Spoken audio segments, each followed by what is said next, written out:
So seeing as I can't do any videoing at home at the moment, I'm just taking this opportunity to jump into one of the meeting rooms at work over my lunch hour so I can do some more mailbag responses. So here goes. Okay, so the first one, I'm probably going to get your name wrong, so I do apologise. It's from Yokada, I think. And he says, I'm assuming it's a he, of course, thanks for this. Lead me to the Dtronics site. Had no idea the DT01 existed. Omitted from the Super Booth YouTube coverage back in May. Prospect of getting a hardware program for less than I paid for my D50 is pretty novel and tempting. Thanks again. Keep the rants coming. Well, I will keep the rants coming, so thank you for that. This is in response to a couple of weeks ago I did the Dtronics DT7 that I received. I've got to be honest and say the DT7 is currently sitting next to my DX7, and I have done very little with it since I received it. In fact, I've been so busy since I got back from holiday that I've done very little at all, and it's been very, very hot in the UK, so unfortunately I haven't actually been sitting in the studio doing very much because it was just far too hot with all the equipment humming along and etc, etc.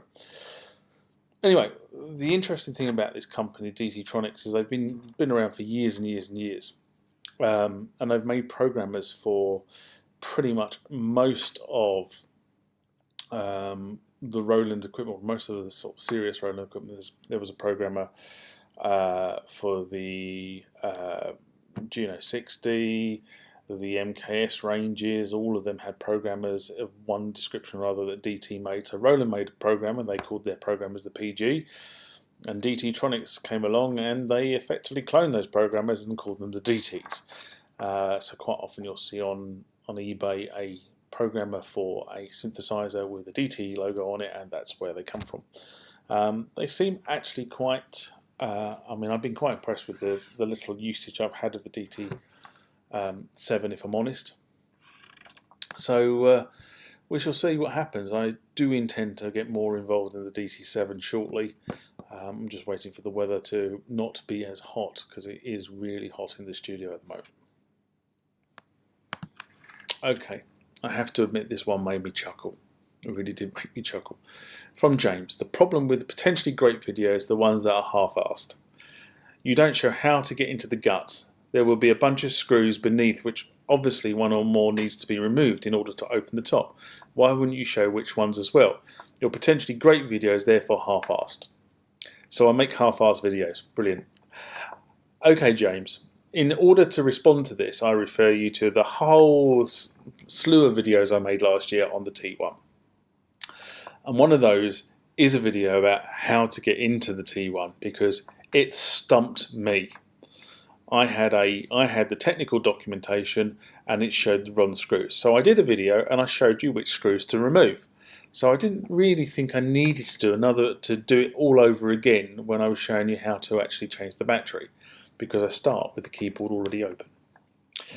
But if you think it's half-arsed, you think it's half-arsed. So I'm not going to argue with you, because it did give me a chuckle. I needed a chuckle on this Friday. Okay, this one, I actually quite like this one. Nice one for doing a video on such a noddy topic. Came in very useful and made me decide to keep the one I got in a bundle deal a while back. Having looked at the manual and yours and other videos several times, I'm still confused how it is possible to filter out certain MIDI channels to the outputs. I have a similar case as with your DX7, where the device can receive only an omni. The filter section in the manual only mentions aftertouch. Cheers, Simon. So this is in response to me. I did a video, and it's a long time ago I did this video, about MIDI segmentization. So it really sort of was talking about how did I build my studio MIDI setup, or the principles I use to build my MIDI setup. And I use two devices predominantly in my MIDI setup. I use a Roland A-880. In fact, I've got two of them. And I also use the iConnectivity Mio. Now, the reason I use the A880 is because it is a hardware solution and it doesn't require a computer to run it, which I find really, really useful. Whereas the Mio really does need the computer to run it. But you can do far more with the Mio than you can do with the A880. So it's horses for courses, and the A880 is, of course, 20 plus years old now. But what the A880 allows me to do, of course, is it allows me to actually take a single input into the device and actually share that input over multiple outputs. And in actual fact, you can also combine many inputs, so you can combine input 1 and input 2 for argument's sake, and push those two out to many devices.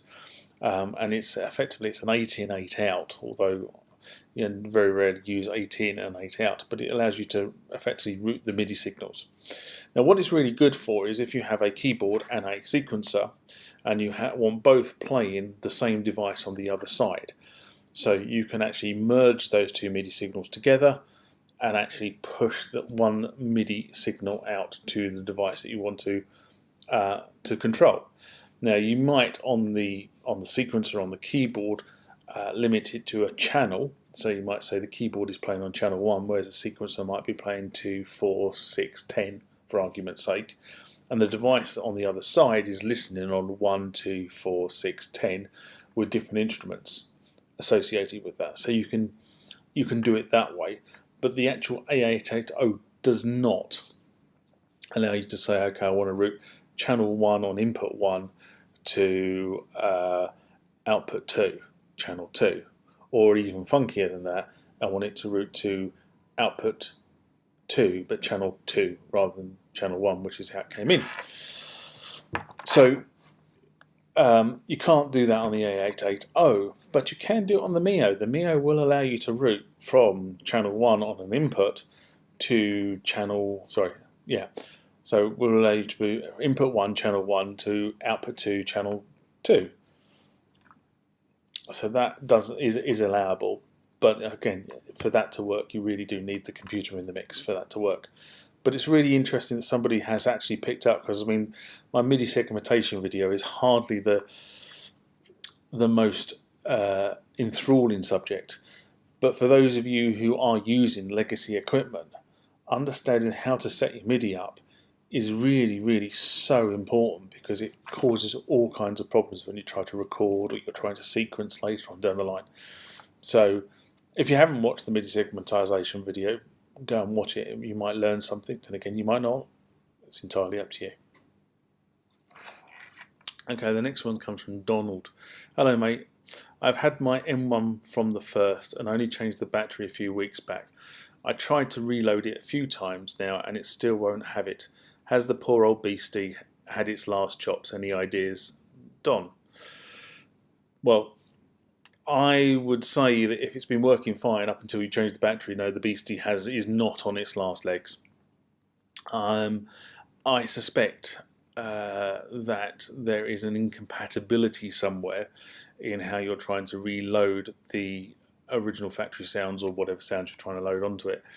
A couple of things I would look at. First thing I would do here is, or what I always do when I'm doing SysX stuff, is I have a specific MIDI Express interface, which is just literally a 2 in, 2 out from a computer. Oh, sorry, it's a 2 out from the computer, and I always unplug the piece of equipment and plug it into the MIDI Express interface and do it that way, rather than trying to run it through one of the bigger. I don't use my Mio for this. I always use this MIDI Express. The other thing I do is I never do it from my Mac. I always do this from my Windows computer, because I tend to find the Mac is really cumbersome for doing SysX upload and downloads. That's my personal preference. You might not. So I would be looking at things like, have you got the baud rate and the transfer rate set quite low, because the M1 is not a particular fast machine when it comes to reading SysX files. It actually requires quite a slow transfer rate, if I remember correctly. I think I normally have mine set at 256. Look at the number of buffers, again lower that quite a way down. I think I have mine set for 4. I will go back and look at the settings if I'm honest, because it's a long time since I've done a sysx dump on the M1. I did do a video recently actually about reloading the T1 from sysx. Now the T1 was a few years after that.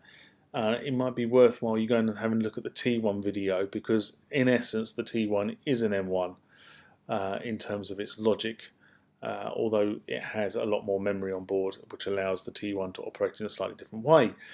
But in essence it is the same thing. So if you go and look at the settings on my T1 video, you will probably be able to look at that.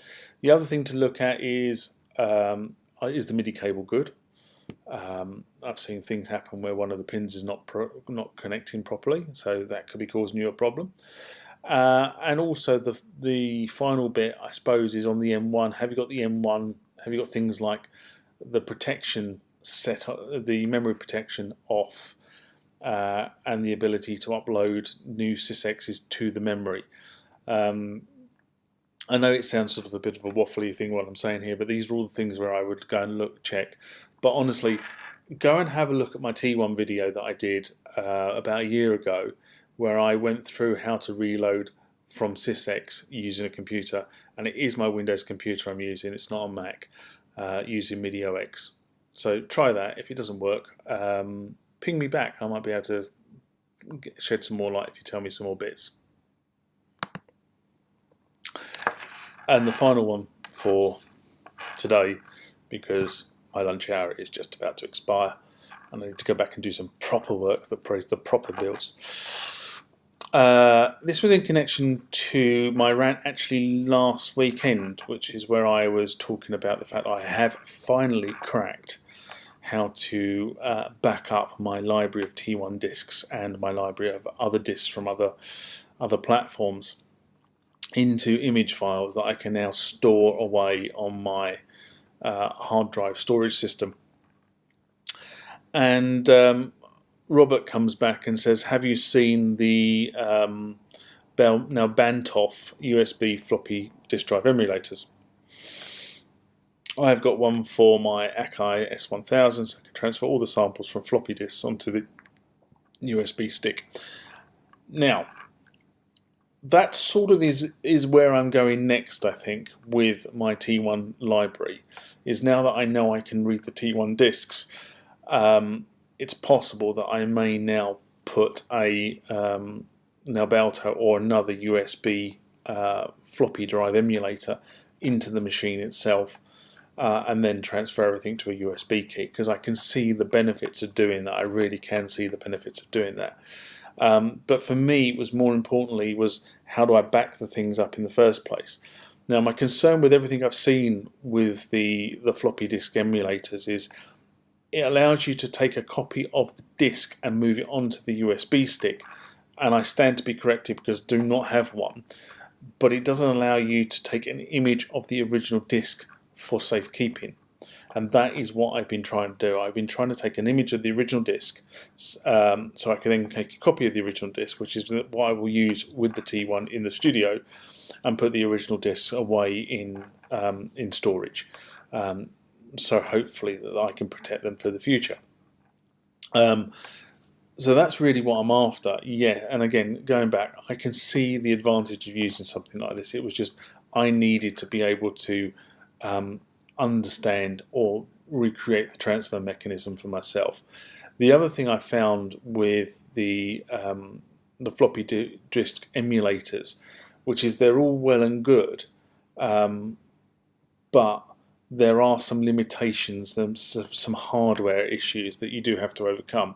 Now, I suspect you're probably going to turn around to me and say it just worked. I put it in it, I loaded it up on my computer, and bang, it worked. That's not been the experience of other users. They've had some quite interesting issues, especially with Windows 10 machines. So I probably will move into looking at this as a solution going forward.